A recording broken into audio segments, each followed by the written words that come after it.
Welcome to this session. In this session, we will discuss very briefly the concept of enlightenment. And we are discussing this concept of enlightenment not to go deeper into its philosophical or ideological background, but to understand how enlightenment functioned as a very important background or as a very important factor for the emergence of sociology as a distinct social science discipline in the 18th and 19th century Europe. So, a set of new ideas, a set of new political, economic and cultural processes, and a demanding new social reality. All these are important factors behind the emergence of any social science discipline, and sociology was the case of sociology was not an exception. So, one of the most important intellectual changes or ideological changes that happened in Europe is widely described by this term European Enlightenment. And there are very fascinating discussions and debates about the European Enlightenment, to what extent they kind of heralded a true idea of human emancipation, and how did different civilizations had, or whether other civilizations had anything similar to this idea of enlightenment, what were the kind of internal contradictions of enlightenment, how did enlightenment view certain practices like racism or slavery, or how many of these champions of enlightenment were heavily racists. So, it's a very fascinating area of fascinating aspect to look into the kind of discussions and debates about enlightenment. So, enlightenment emerged in the wake of scientific revolutions of the 16th and 17th century, which challenged the dominant philosophical and religious vision of the universe.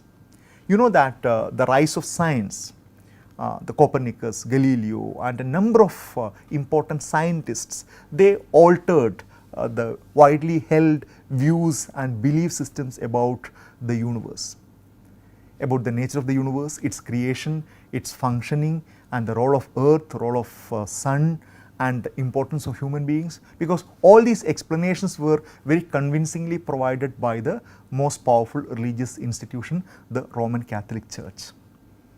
And as I mentioned in one of the previous classes, an institution like Catholic Church or any religious theology has a very convincing answer. It has its own rationality.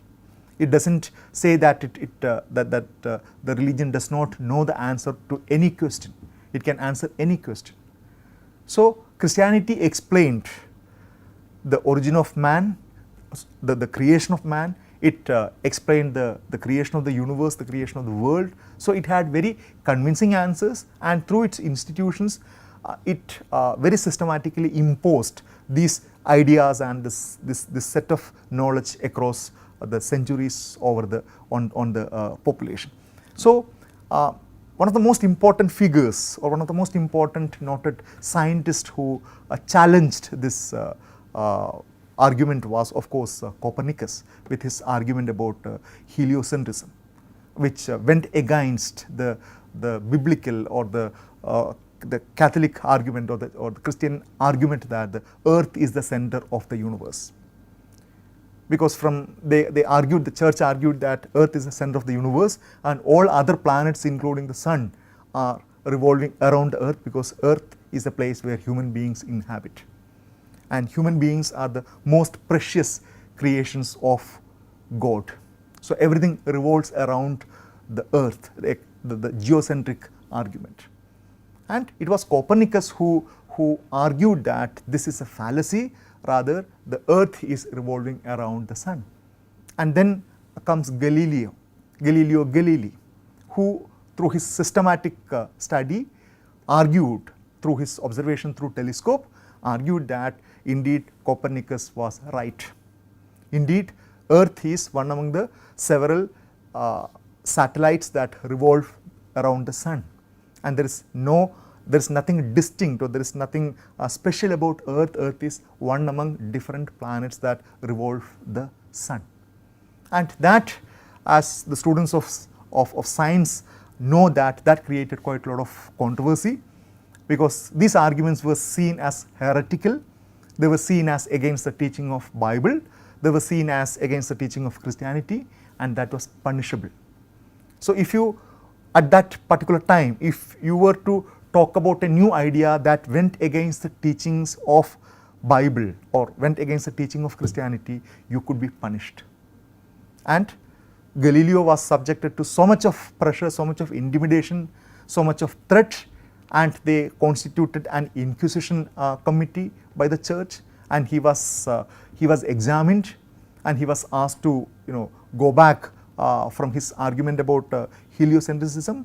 And this is a very interesting statement of this inquisitorial commission of the Catholic Church, declared heliocentrism to be a foolish and absurd philosophy and formally heretical, since it explicitly contradicts in many places the sense of Holy Scripture.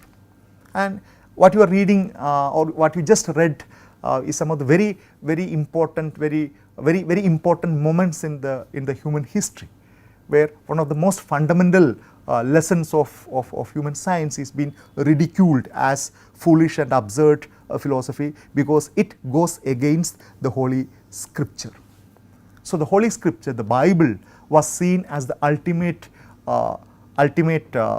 knowledge. It was seen as the source of ultimate knowledge system of the whole universe. So nobody was allowed to question that. Nobody was allowed to say anything contradictory to the arguments or the suggestions of the Holy Scripture. And Galileo was subjected to this inquisition. He was found guilty.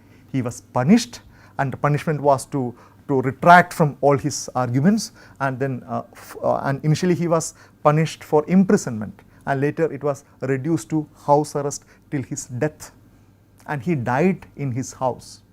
And there is a very interesting story that even when this sentence was given, he said, or he mentioned in a very mute voice that, "and yet it moves."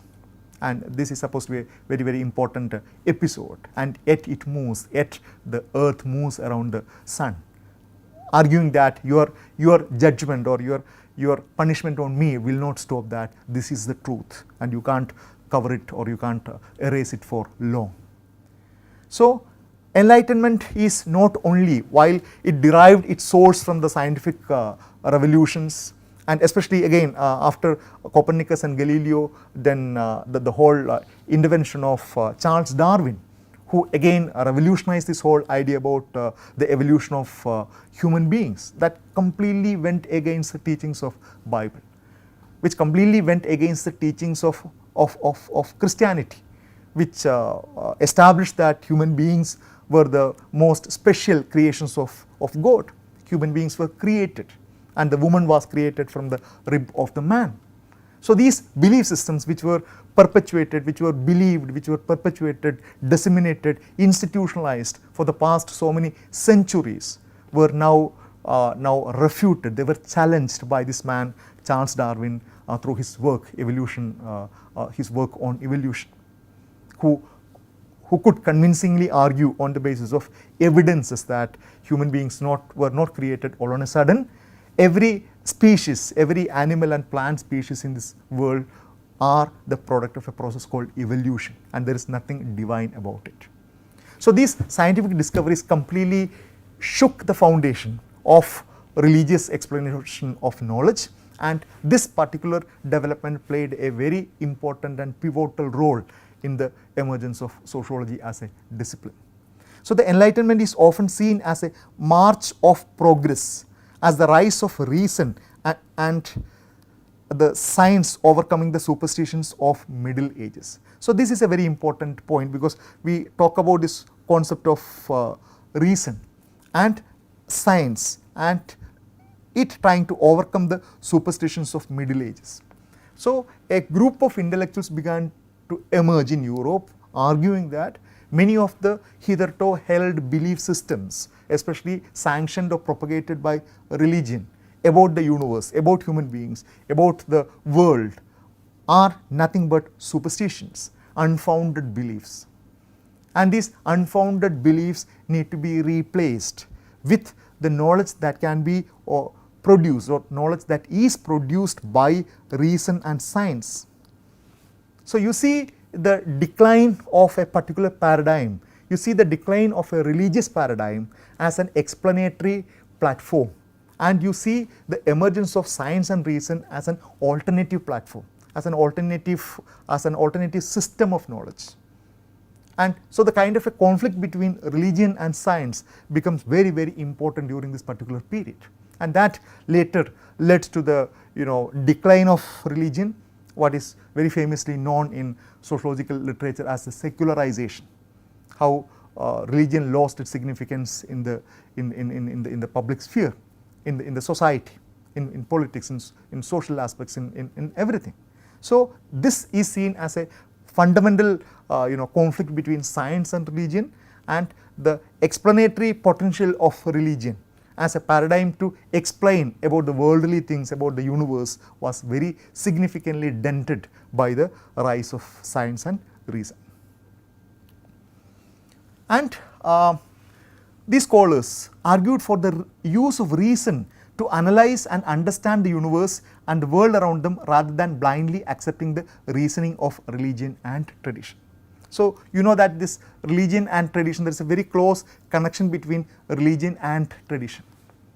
Every religion, there is something called as a religious tradition, a set of rules and practices which are supposedly considered to be constant, which supposedly contain some of the most essential elements of this religion. So many of these traditions were protected. They were kind of considered to be very, very important and essential because they were religiously sanctioned. You could not change them. So challenging these traditions, so challenging the religion, was considered to be a major offense. It was considered to be a sin. So against all these widely felt or widely believed systems and convictions, now there are a set of people who argue that you need to use reason and to analyze and understand the universe and the world around them, rather than blindly accepting the reasoning of religion and tradition.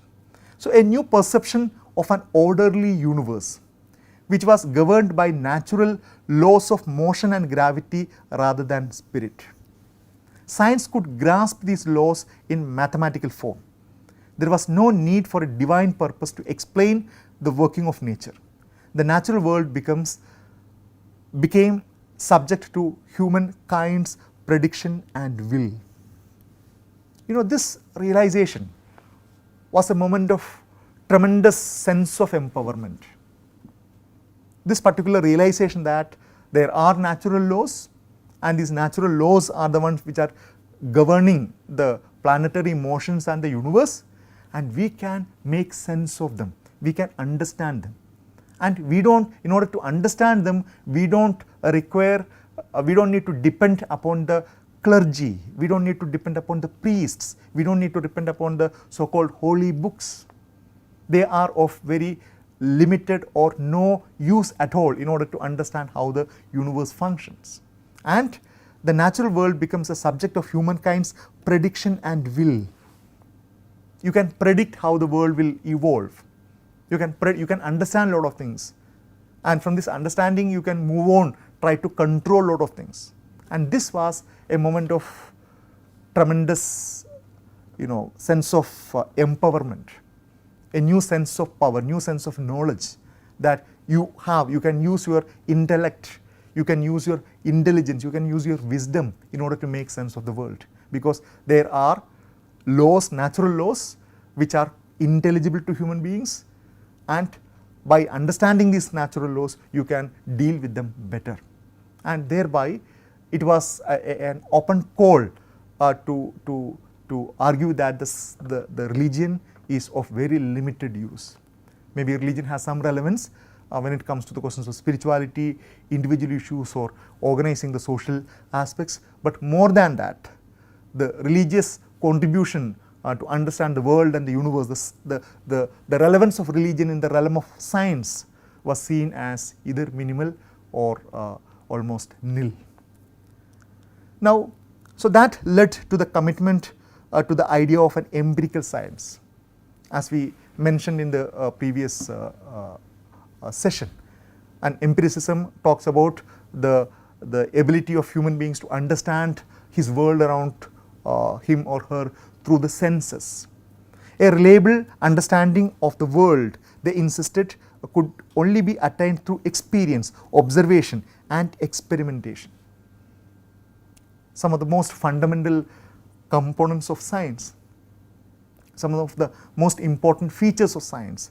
You observe, you experience, you collect data, you classify them, and you experiment with them, and you prove the hypothesis, and then you come to the kind of a conclusion.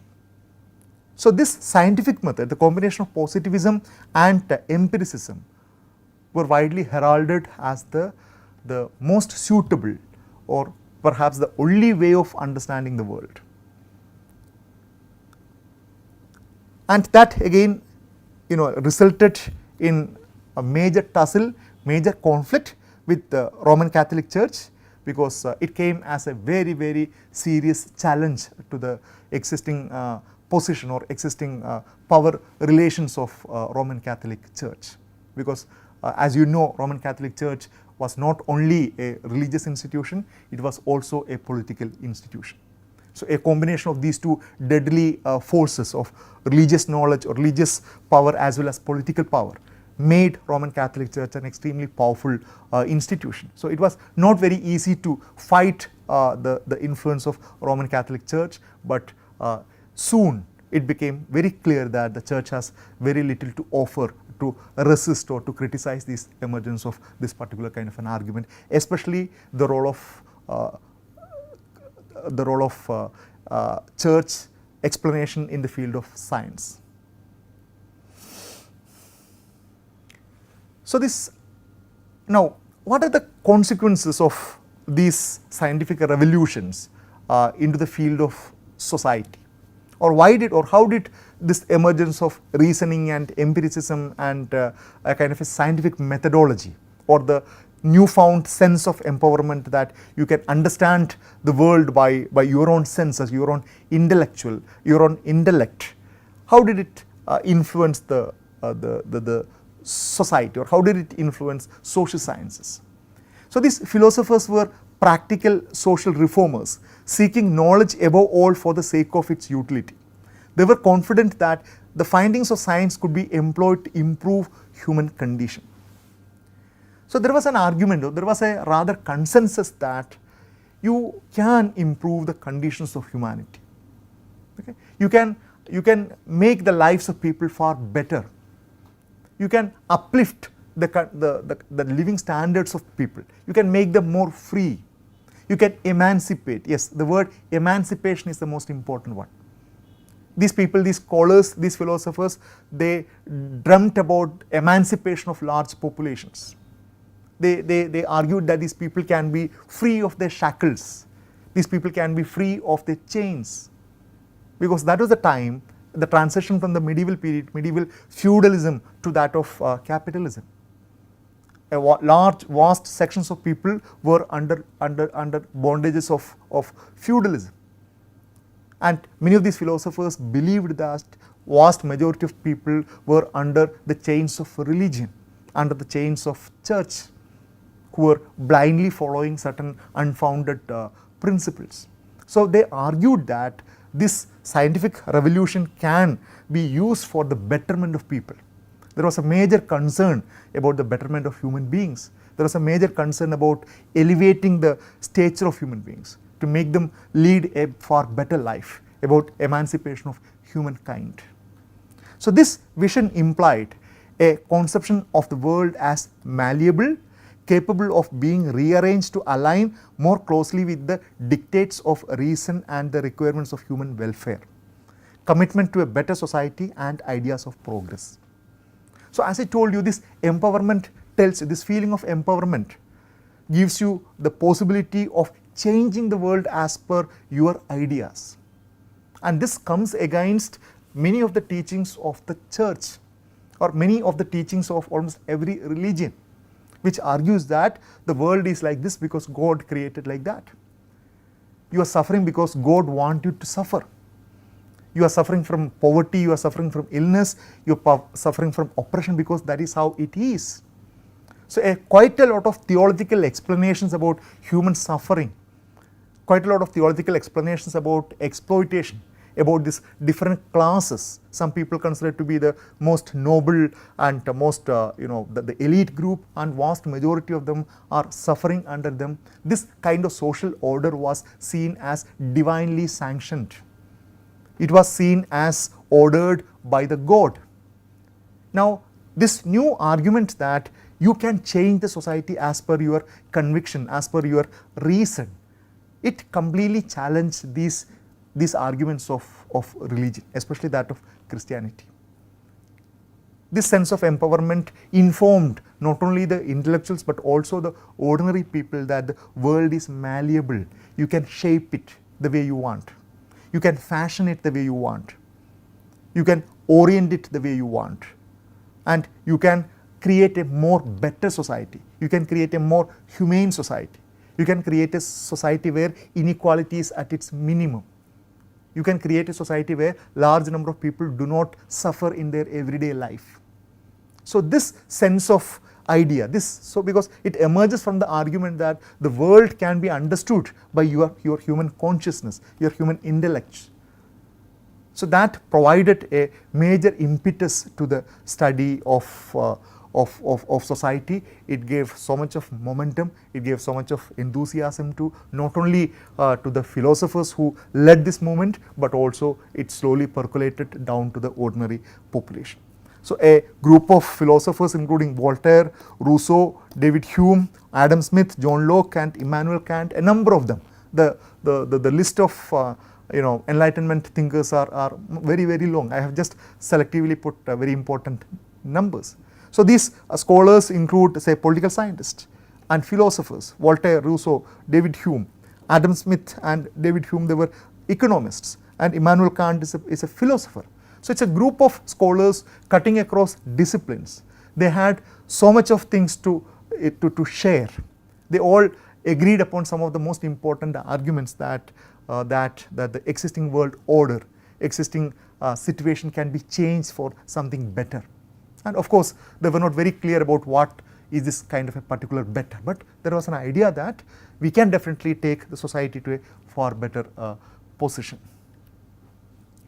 So most philosophers, especially in terms of political science, they tend to be utilitarians, rather in that they thought that everyone has natural desire to maximize pleasure and minimize pain, and this very significantly informed the emergence of economic theories during this particular time. So there is nothing wrong in trying to maximize the pleasure and to minimize the pain, and we need to enter, or human beings need to enter into some kind of a contractual agreement, the rise of contract theory, social contract theory. So many economists advocated the elimination of the government and customary regulation of the economy, allowing the free market through the invisible hand, Adam Smith, to maximize everyone's self-interest and the good of society as a whole. So the economics philosophy, especially of David Hume and then Adam Smith, comes from this kind of an argument that the government, especially in that particular time, the monarchical or dictatorial kind of government must recede, must lose its significance. The market must be allowed to freely work as per its own logic, as per its own dynamics, so that the people are able to pursue their passion, people are able to fulfill their desires, and their self-interest is fulfilled, and as a whole it is good for the society. And you will find its implication in political science with the rise of social contract theory, where the basic argument is that if everybody needs to live together, they need to have certain kind of contract with each other and also with the state.